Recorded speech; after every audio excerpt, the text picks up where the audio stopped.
Muy buenas tardes, estimados estudiantes. El día de hoy abordaremos una nueva temática de historia de Nicaragua correspondiente a las ciencias sociales de séptimo grado.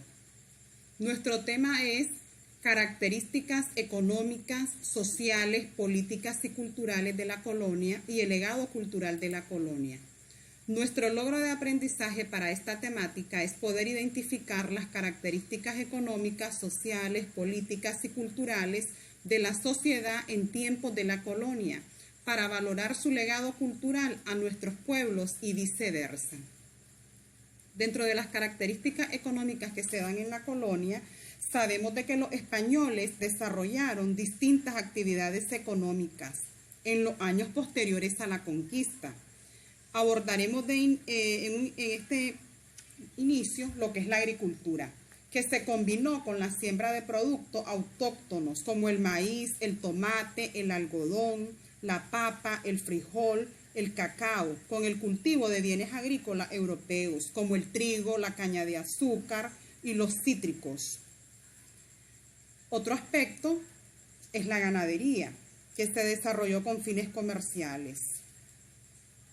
También se criaron caballos, vacas, cerdos, mulas y gallinas.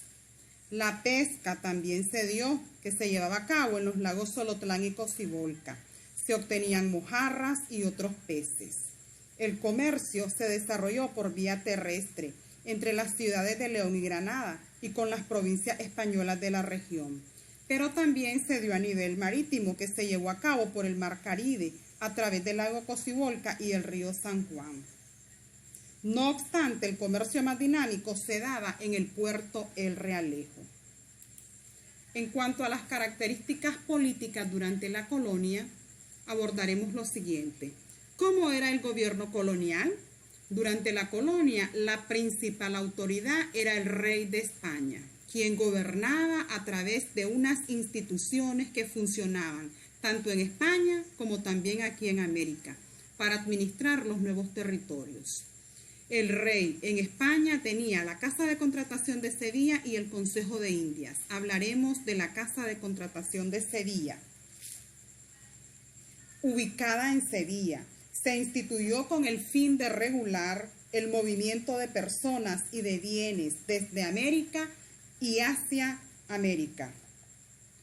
El Consejo de Indias tenía como función asesorar al rey en la preparación de leyes, ordenanzas y reales cédulas aplicables en América. Y aquí en América existían otras instituciones. Una de ellas es la Real Audiencia y la otra son los virreyes. ¿Qué es la Real Audiencia?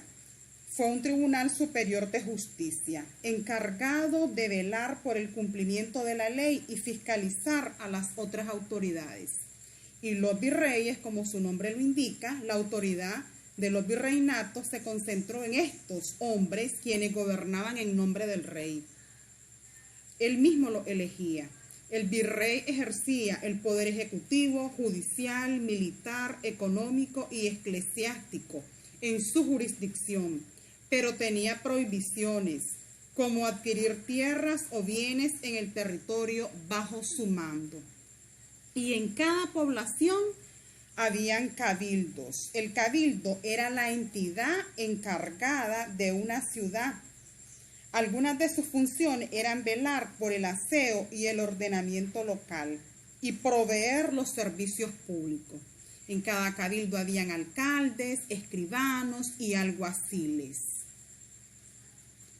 Dentro de las características sociales que se dan en la colonia, existían ciertos grupos humanos en Nicaragua. Entre ellos tenemos los blancos, que eran la mayoría de los blancos provenían de España y se les conocía como peninsulares. Luego tenemos a los indígenas, que se calcula que la población autóctona de Nicaragua a la llegada de los españoles era de 1 millón de habitantes y en los 60 años posteriores a la conquista quedaron alrededor de 10.000. Es decir, que hubo una considerable reducción de la población nativa. Un tercer grupo es el de los negros. los primeros negros que llegaron a América junto a los conquistadores en calidad de esclavos. La mayoría provenía de África. El comercio de esclavos se intensificó por la disminución de la población indígena y por la prohibición de esclavizar a los indígenas según las leyes nuevas de 1542. Se dio el mestizaje, que fueron las frecuentes uniones entre los españoles y la población autóctona. Esto se debió a que en casi todas las expediciones viajaban solamente hombres. La corona intentó prohibir que los españoles tuvieran hijos con los nativos, pero no pudieron evitarlo. Por lo tanto, la jerarquía queda de la siguiente manera. La jerarquía social la podemos visualizar en esta pirámide. En la cúspide tenemos a los peninsulares.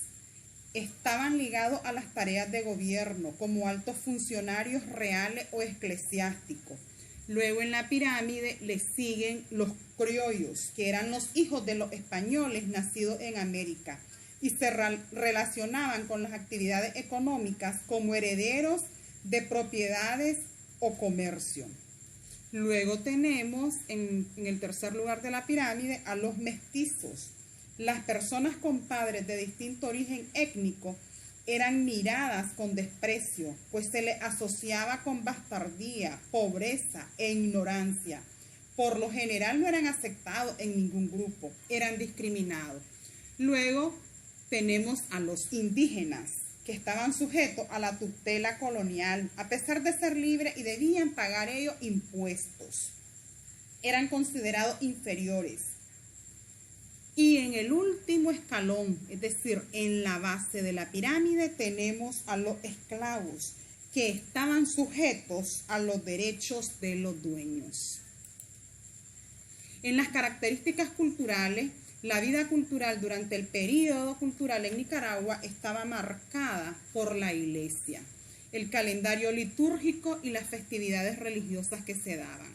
Las más destacadas fueron las procesiones del Corpus Christi, así como los oficios de Semana Santa. También se daban lo que son y celebraban las fiestas patronales, las procesiones y teatro. En cuanto al legado cultural, tenemos varios aspectos. Entre ellos vamos a mencionar primeramente el idioma. El español fue la lengua que se instauró en todas las colonias españolas. Otro aspecto son los alimentos. El consumo de maíz, el arroz, el café, la caña de azúcar y los cítricos, entre otros, constituyen un legado gastronómico.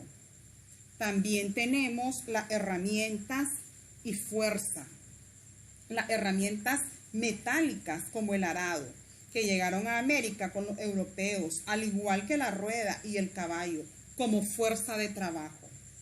Otro aspecto del legado cultural es la religión. El catolicismo es otro aspecto aglutinador de la identidad regional.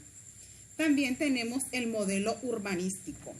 En las ciudades y los pueblos americanos persiste el plano endamero, es decir, calles en ángulo recto, formando manzanas o cuadras. En ellas se distinguen elementos como una plaza central, iglesia y edificios.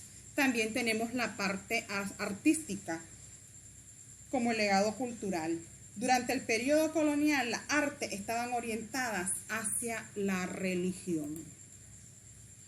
Muchas gracias. Cualquier duda la aclararemos en las videoconferencias que tendremos próximamente.